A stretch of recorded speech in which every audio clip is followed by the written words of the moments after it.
So I'm here with, I want to make sure I got the right Allenson. I talked to Brian already. Andrew Allenson. You were Andrew. I almost called you Alan, sorry. Alan Allenson would be a weird name. That would be a sad name for you. But instead you're named Andrew. You're here with the game you've been working on for years now, YIIK, a postmodern RPG.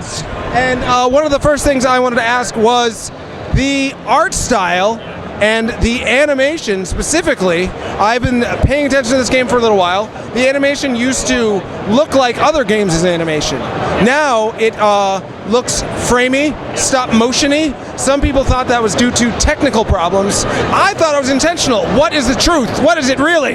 It is absolutely intentional. It's like we are inspired by a few things. The Irish animator David O'Reilly, he made the game Mountain, but before he made Mountain, he did a lot of really amazing animations, and he had this really unique stop-motion look.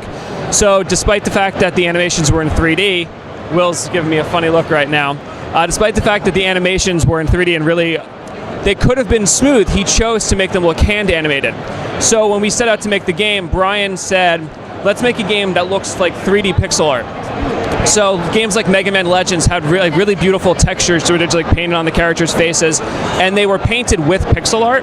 So it's a really nice look. So we decided that we could get a more 2D look if we cut out frames of the animation, and we made it look more like it's hand animated rather than having really fluid animation, which, as you said, we had in the beginning, but it didn't fit the look of looking like a 2D game. You know, weirdly enough, David O'Reilly has a game over there just called Everything, and you talk to fish. I was playing it earlier. That's a pretty weird game. I'm excited about it. Your game seems to be melding that kind of weirdness with an accessibility, with a familiarity, with comedy, with human beings. That's a start in terms of being accessible, having actual people in your game. About the animation, though, that you were talking about, did it take a lot more work to make it look more handmade and more, quotes, low-tech, unquotes, than it did before? Yeah, it did. It was one of those decisions where if we wanted to get it to look right, we knew that it was going to take an extra effort on our part. We had to program our own animation system in Unity. So we do a lot of things where we swap out like characters' facial expressions, because we have some cutscenes where we use the 3D models rather than using like the 2D portraits. So to get like the facial detail, we re-3D modeled the character's head for each frame, and we're swapping them out in real time. So the programming end was more complicated, but in some regards it is a little faster to animate them this sort of stop motion look. Interesting. So that's the replacement head technique they use in stop motion animation, like Nightmare Before Christmas and whatnot. A lot of people I've seen on the internet, they immediately see how fashionable the characters are, and they say, whoa, that guy is hip. Stir. I can't play a game with people that are more fashionable than me in it. Makes me uncomfortable. I think the people in that game would probably not like me because I'm not as cool as them, therefore I don't like them back. Screw you, game.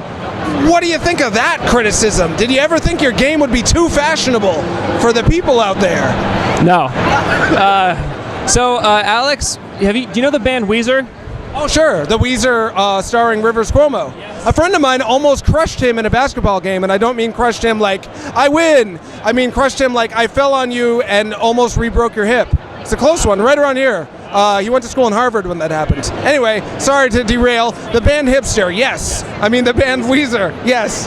Yeah, so if you look at Rivers Cuomo in the Pinkerton era, he actually looks like Alex. We modeled Alex after him. Oh. So we kind of wanted him to look like a sort of like a 90s sort of like grunge guy walking around in a flannel shirt.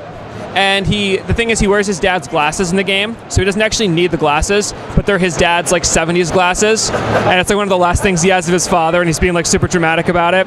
So he puts on his dad's glasses. So that kind of completes the sort of like hipster look, because you got the 70s glasses plus the 90s flannel, and that's kind of like where the hipster aesthetic I think kind of comes from. If you take like what your dad looked like in the 70s, and then you take a little bit of 90s nostalgia, and you get hipsterism, and then everyone hates you for it. And since the game takes place in 1999, on the cusp of Y2K, it would make sense that these characters have that kind of look to them, though it is the kind of look you see on, quotes, hipsters today a lot of the time, too. But yeah, it is too fashionable for some people, I think, which is not something I know you intended to do. And I saw a character that looked like Aerith from Final Fantasy VII, or Aerith, depending. No? Aerith, not Aerith. I don't like the retranslation, because you feel like you have a speech impediment when you say it. Like, I don't know, I kind of just assumed it was supposed to be like Iris, because she's like the flower girl. But so we have a side quest in the game that does involve a flower girl in a pink dress who is just known as Flower Girl. If you find her and you do the whole quest, you can get a really long sword. I bet you can figure that out. We have a few other like cameos from other games that are not licensed that sort of come in and out. But Eris is one of them. It's a comedy game that'll make you feel super sad and uncomfortable sometimes. Occasionally you'll go into space and see the Statue of Liberty. At least once, I think. At least once. Was there any sort of genre you were hoping to fit into, or were you just going with what felt right and hoping that people would get it? Yeah, okay, so the first idea was to make an RPG that was kind of like a Haruki Murakami book. And Murakami, he has like very, very surreal, very postmodern, sort of like a very Western author, despite being Japanese. So we were like, well, what would a game like that be? And then so everything we did was way too serious. So we wanted to do a serious story. So like, oh, I have to incorporate comedy. So then when you take something serious like Murakami and you smash it together with comedy, you end up with something like Earthbound, which makes sense because Murakami and Itoya are friends and they've collaborated on short stories together. So it kind of just worked out that it sort of ended up being, I mean, of course, Earthbound, of course, I've said it many times, was an influence when we started. The first idea, though, was to make a game like a Murakami novel. And then it was very sad and very serious. And it was maybe, as we've been accused of having like our heads up our own asses before, maybe it was like that more before. And then we took a step back and we're like, okay, let's relax a little bit here. This doesn't need to be this serious. And it's a very similar tone, I think, to what you get in the Persona games, who have incredibly fashionable characters. Yet nobody gets mad at them for being hipsters. Because they're Japanese. Like when you look at like when you see pictures of Japan, and I was in Japan recently, everyone's fashionable. Right. Everyone. But I do think that like there is sort of like an expectation of gamers that like we sort of have like a normcore look that we're supposed to go with. We're supposed to have like a hoodie and a t-shirt, and like you can't really make something set in modern times and have it be like a strong character design without having it look like it's fashionable. Because if not, everyone would just have a t-shirt on and jeans, and it's kind of hard to sort of know the character's silhouette or do anything.